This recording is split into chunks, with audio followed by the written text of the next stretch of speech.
Welcome, ladies and gentlemen. This is Sportsballin, your home for all things sports. My name is Ethan Markham, and as always, I'm joined by Connor Smith and Jace Vincent. You guys ready to talk some ball? Absolutely. Episode 2 here of Season 8 here, so excited once again to get things going once again with you guys. Yeah, man, the boys are back. Great day to talk some ball. Let's get after it. Absolutely. Week 6 of the 2025 college football season can best be described with one word: unforgettable. There were several great games, but let's start by highlighting the game of the week with Miami's 28-22 victory over Florida State. Yeah, this was 28-3 in favor of Miami pretty late into the game, and then Florida State put together a really good almost comeback, 19 points in the fourth quarter. Came up short. They kicked 2 onside kicks at the very end of the game, and Miami recovered both, so they did lose, but you know, great effort by them. But guys, I think Miami is legit. Now they're 5-0 with 3 ranked wins under their belt. Yeah, absolutely. And there's no one that has a better resume at this point in the season than Miami. I mean, they've got wins over Florida State, USF, Notre Dame, and Florida. And there's nobody that has a better resume than that. And I think it's still kind of out on Miami. Not the fact that they're not legit, the fact that they haven't played a complete game yet in that aspect of, you saw it against Florida State and Notre Dame, the fact that they just didn't play a complete game into the fourth quarter and let the team kind of come back into the game in that aspect. Yeah. I will say the impressive thing about that, though, is they haven't played a complete game yet all season, and they've beat the teams that they've beat. I mean, they have had an absolute gauntlet of a schedule early on, yeah.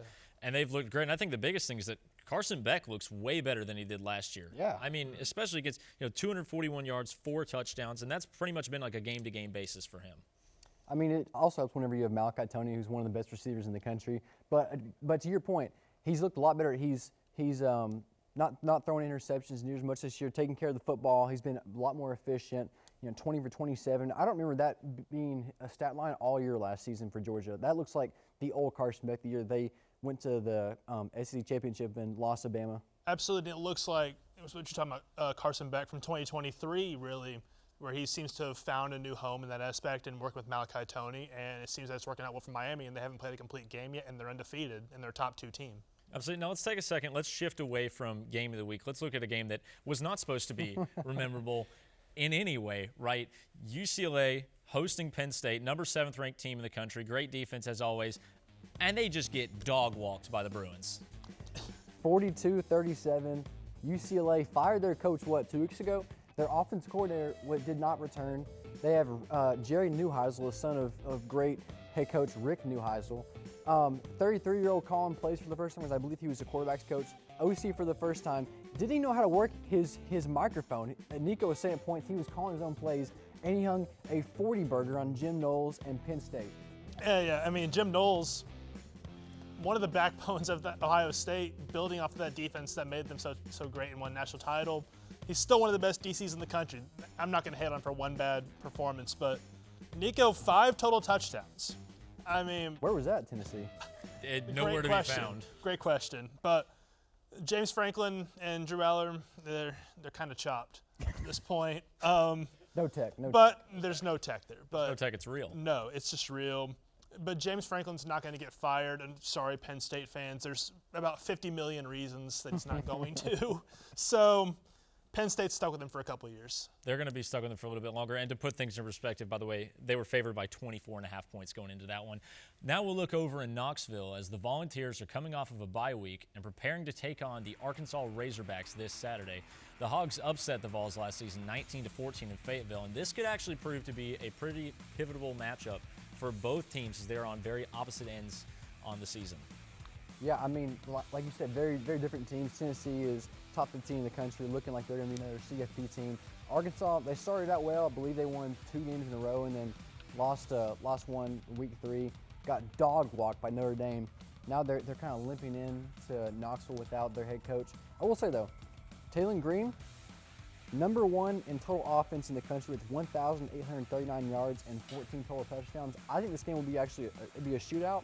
However, Tennessee, really good team. It'll be hard to beat them in Knoxville. Yeah, and I was seeing a lot of things that you were saying. I mean, these are 2 great offenses playing each other and 2 kind of like sketchy defenses also playing each other. Yeah. So I kind of can look at the way that we see this, like how the Tennessee-Mississippi State game went, really. And it's really like Tennessee coming off of a bye. The last time they had a bye to play Arkansas, they lost. But that was a road game. And they had Nico, Joey Aguilar. And they had Nico. So very huge they did not difference right there. They did not have Joey Aguilar. So and Tennessee's at home. They're two different. Tennessee's a completely different team at home under Josh Heupel, and I think it's going to be a game where Tennessee, it's going to be a shootout in the first half, and then Tennessee will pull away in the second half because Arkansas's defense is probably the worst in the Power 4, next to UCLA's. I think that there you go. I think that Arkansas is a lot better than people expect. I'm a big believer in Taylor Green. And I think that having a new coach, they're going to have Petrino as the full head coach. I think that might pose some issues. I think he's probably going to give Tennessee a few looks they might not be ready for. But with it being at home and being a night game especially, it's probably going to be the dark mode game. I do think the Vols are going to come away with a win. And no Nico, that's the big thing. Now we'll go over and hear what's going on outside of the studio for the word on the street on Sportsballin. What's up? I'm Maggie with Sportsballin. Today we're on the campus of MTSU asking students to recreate iconic sports poses. I'm here with Elliot Tenpenny? Okay, Elliot, can you recreate Rocky for me? Of course.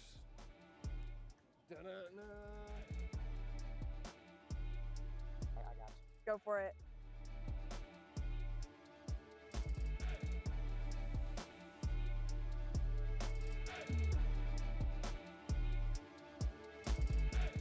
Can you guys recreate the Muhammad Ali iconic sports pose for me? Yeah, for sure. Okay, go for it.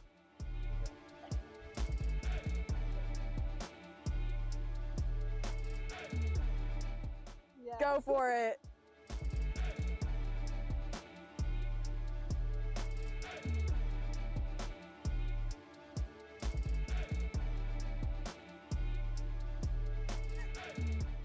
Ben, can you recreate this sports photo for me? I don't know, that might be a little tricky, but I think I got you.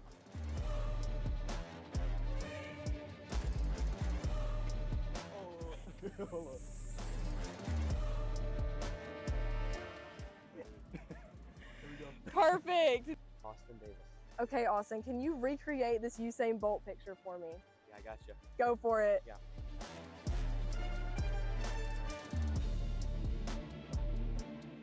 Can you recreate Usain Bolt for me?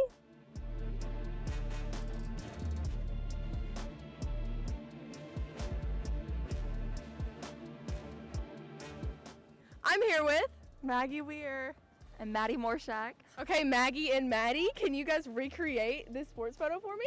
Yeah, we can. You ready?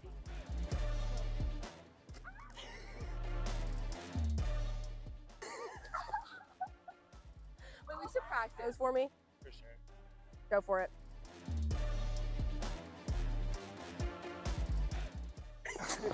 Okay, I'm here with. Owen Jackson? Hey, Owen, can you recreate this sports photo for me?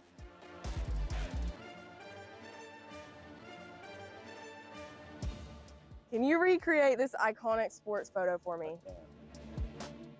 Go for it. I'm here with. Steven And Jackson. can you guys recreate this iconic sports pose for me? You can do it. Go for it. Oh, shit. Ready? Oh god, I crossed your eye. Do it right now.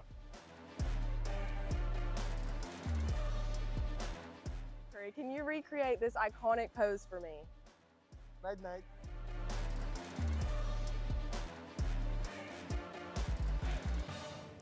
This has been Maggie with Sportsballin. Back to you in the studio. Let's take a look around the NFL with some notable games, starting with the Tampa Bay Bucks 38-35 victory over the Seattle Seahawks.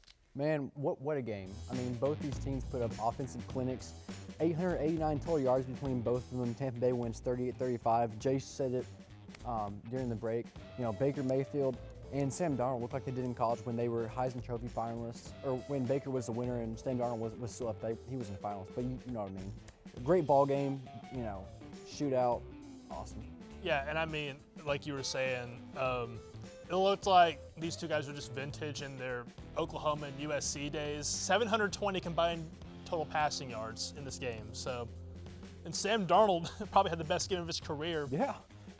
If it weren't for the late interception that gave Tampa Bay a chance to kick a field goal at the end and win it, then it probably means a lot more with the Seattle win. But, I mean, Baker Mayfield bringing it did y'all see the clip of Baker Mayfield talking to the Seattle fan before the game and then after? I don't think so. I did not. I mean, he lived up to his word. Recreate it. He lived up to his word to the Seattle fans, and Tampa Bay, they are the cream of the crop in the NFC South right now. So. Yeah. I will say, can you imagine telling somebody about 3 or 4 years ago that this would be a matchup at all? Sam Darnold with the Seahawks and Baker Mayfield on the Bucks. And that would be cinema. And that it would be throwback jerseys. This is the game of the year. Be incredible. Look at our next game. It's going to be the Broncos upsetting the Eagles 21-17. You know, I give the Broncos credit, but this one, I feel like if this makes sense, I feel like the Eagles lost more than the Broncos won. They were up 17-3 going into the fourth quarter, and the Broncos scored 18 unanswered in that quarter. Saquon Barkley and A.J. Dillon only got eight touches for 42 yards. Why are you not giving your borderline MVP best player in the league the ball? You know, you're letting Jalen Hurts throw it 38 times a game. Like, I'm cool, I'm a Jalen Hurts lover, but at the same time, he's not built to throw it 40 times a game. Again, this is one where I think, like I said, the Eagles lost it more than the Broncos won it. And I'm going to kind of go against that little narrative. It's that the Broncos defense, they had 6 sacks. So when do we, and this will look at the Denver defense, when do we start talking about Nick Benito as the best edge rusher in the league right now? Never. He's up there. He's consistently putting up those numbers right now this season that could be defensive player. Myles Garrett, Trey Hendrickson, T.J. Watt.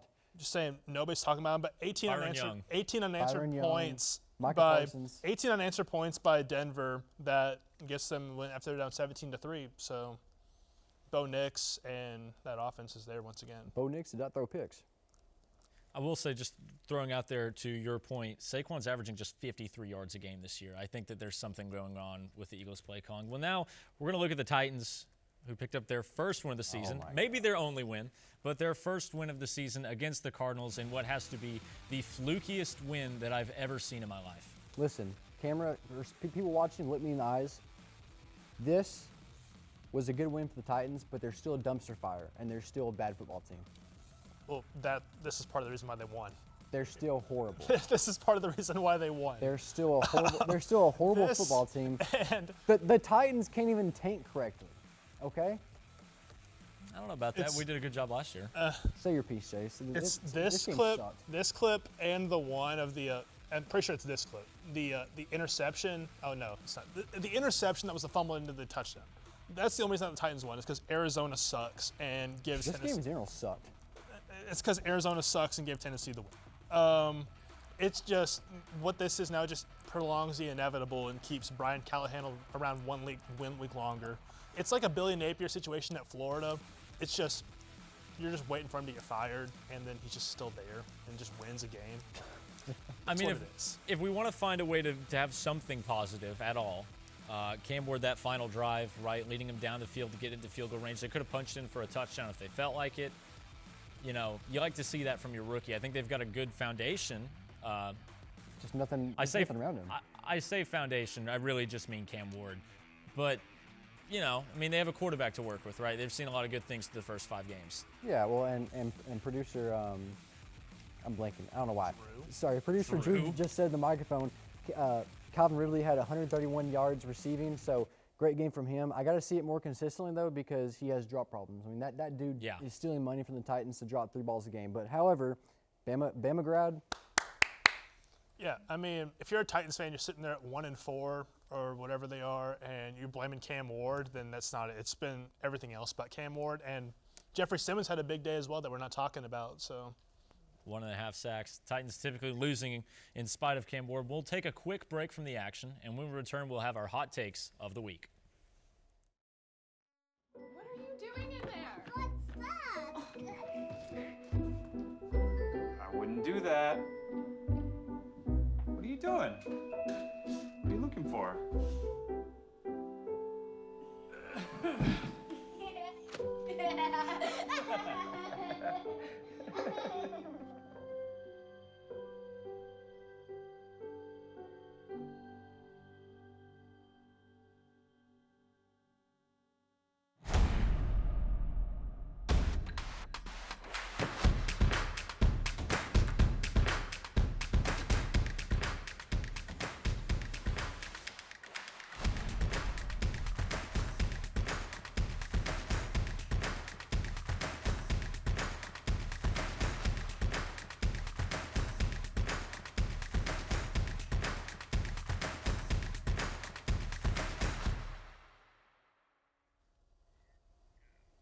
Welcome back. It's time for our hot takes of the week. And Jace, we'll start with you. Yeah, this is something that you guys are going to love, and I think this is both a hot take and relationship advice in itself, and it's that Saturday fall weddings are probably the single dumbest thing to ever exist. I mean, this game, so Tennessee, Georgia, Alabama, Georgia, Penn State, Oregon, games coming up. Texas, Oklahoma this weekend. Indiana and Oregon is this weekend. In 2 weeks, Tennessee and Alabama play next week. This is something like that you just they're better than any wedding reception you could ever go to, in my humble opinion. This is also something like on the relationship side of things. This is something as a man. If you're a man, watch this and you're early in a relationship.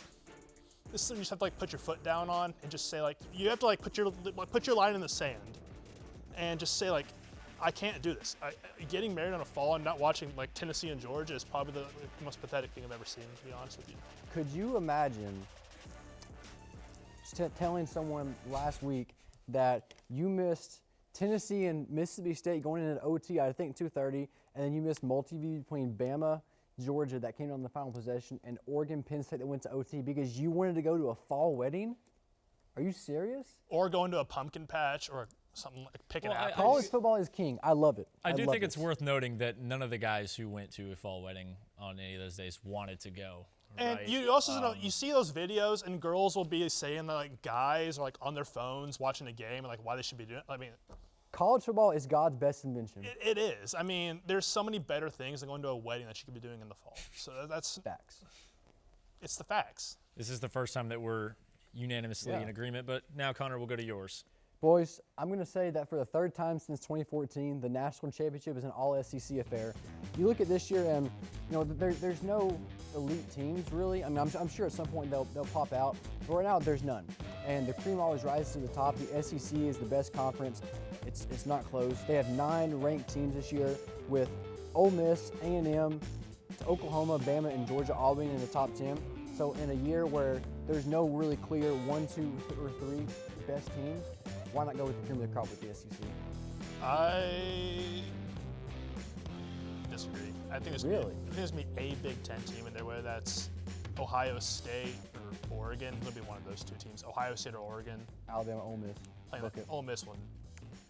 Never mention Ole Miss. Alabama, Ole Never Miss. mention Ole Miss in the national title in the same sentence ever again. Please. I just did. Please. I never just do did. it. No. Ole Miss. Justice for Juice Kiffin.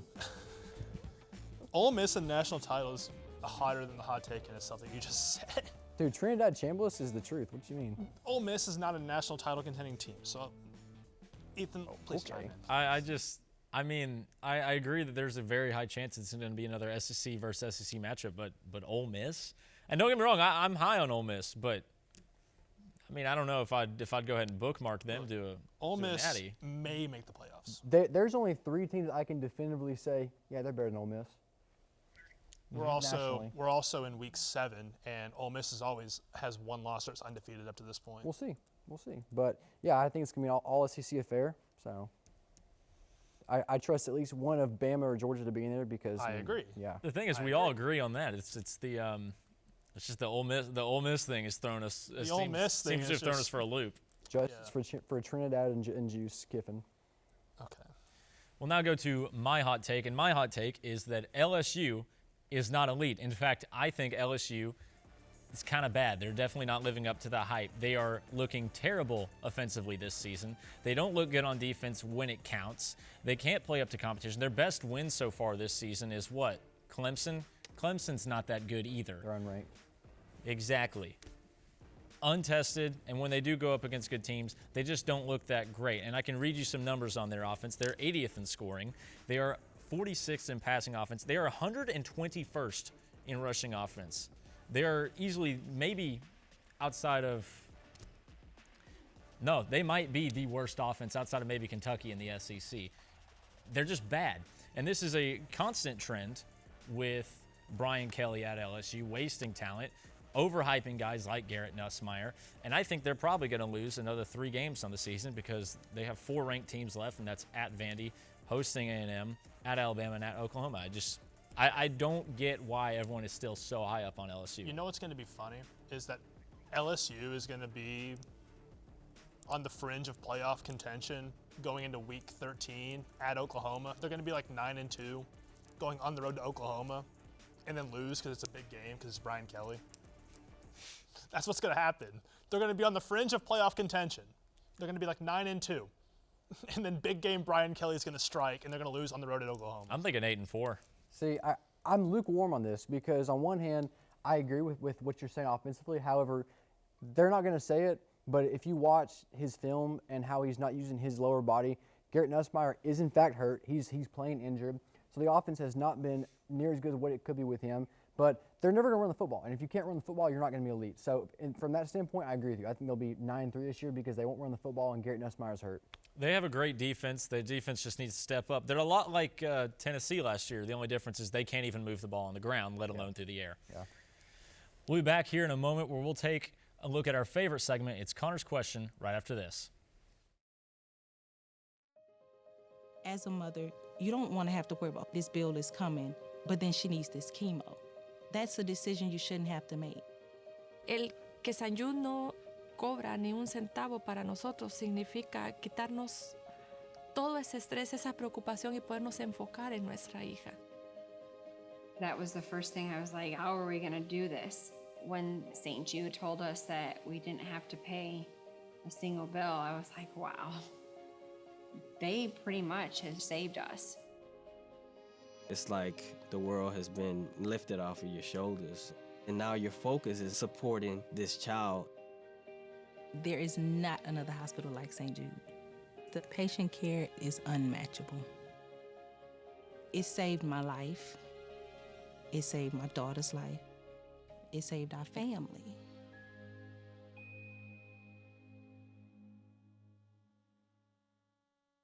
There's a threat targeting America, one that's growing fast, but may still be hard to see: Lyme disease.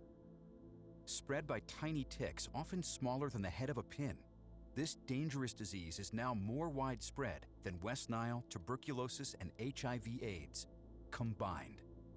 And if left untreated, it can lead to arthritis, facial paralysis, and even memory and concentration problems, often called brain fog.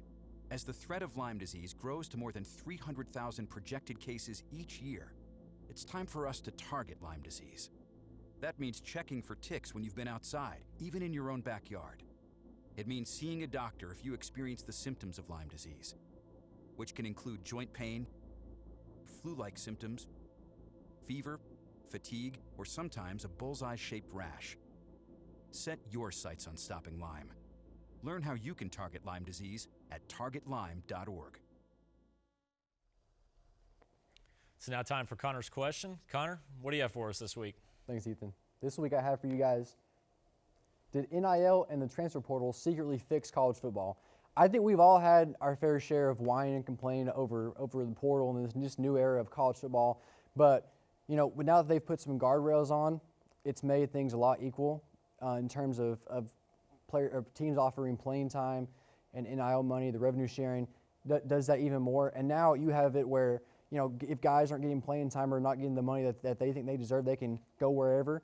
And it's created a pretty balanced college football landscape. I mean, you look at this year, even the last 2 years, it's been some of the best seasons we've seen in college football history because there's an even playing field. Like, there's so much parity because these guys that are 4 and 5 stars that are 4th string on Bama and Georgia are now stars for Missouri or Texas A&M. I think it's created a lot of parity, and that's a good thing, and it's made, you know, the games more competitive. I agree 100% with this take, and I think it just really goes to where you have more parity. It's like an NFL style approach of things where you have different teams winning almost every year. And now see, it's football still, like where there's like dynasties that could still form and all that stuff, but like the aspect of not just like throw shit at Alabama, but like winning like 6 titles in like 10 years. I don't think you're going to see it happen like as often. It's never going to happen again. Yeah, because, and I love the House settlement deal with $20 million going to the athletes every year across all sports, and I think that it adds well to each team's like athletic budget and provides an equal playing field that you can say for teams like Vanderbilt that are having like a good last couple of years. Yeah. I think it does a lot. I think it really has. You know, and the thing is that we wouldn't have thought that it would because for so long it was, you know, oh, NIL, it's ruining college football. The transfer portals, it's just making a mess. I think it really has done a lot. I love the parity. And also it's helped a lot of programs that, you know, have really been struggling kind of get back on their feet. You know, the biggest example is obviously Tennessee, right, who was wandering through the woods for about 20 years, not knowing what's going on. And you see a lot of these programs that are able to recruit through the portal. They're able to get some better athletes through NIL. And I think it really has not only fixed the sport, but made it better than it was before. And a team that recruits well in the portal that we can talk about is Ole Miss. I mean, they're never going to recruit high school talent as well as, like, say, your Alabamas, Georgias, LSU's, Ohio State, something like that. But then they're going to go into the portal and get guys like Trinidad Chambliss from D2 and or Walter Nolan or Walter Nolan from guys A&M. that start playing or not. Exactly. I mean, it's guys on the field that you can get out of the portal. Yeah. I would absolutely agree. I think the transfer portal and NIL have really helped college football and made it better. That's all we've got for Connor's question, but stick around as we wrap things up with our picks for the week here in a moment. Can you see me? Because I feel like I'm invisible. Like if it weren't for the news, no one would think of this place. But here we have bright spirits and vivid dreams. If only the world could see.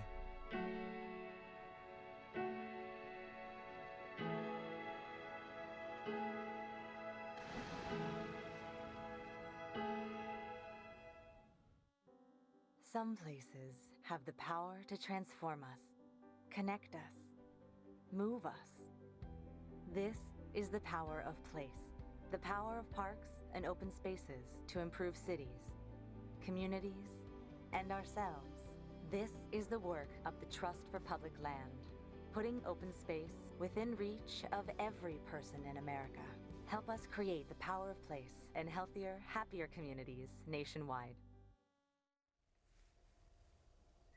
We're here at our last segment for the night, our picks for the week. Starting things off, the Tennessee Volunteers and the Arkansas Razorbacks. Yeah, I mean, this is one, I said it when we were previewing the game. I think it'll be a shootout. I think it'll be a high-scoring affair. You know, I do think the Vols edge out Arkansas, but they win something like 52-38, you know, in a classic shootout. Yeah, I think Tennessee will win. I think it'll be a high-scoring first half. When things get going, I think Tennessee will pull away, and when it gets to the second half and they make adjustments, I just think Arkansas's defense is so bad.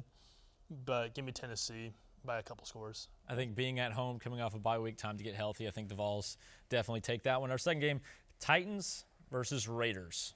The Titans are an absolute dumpster fire. Also, I am a Ashton Jeanty stan. I've got him in my dynasty league in fantasy football. So give me the Raiders by 50.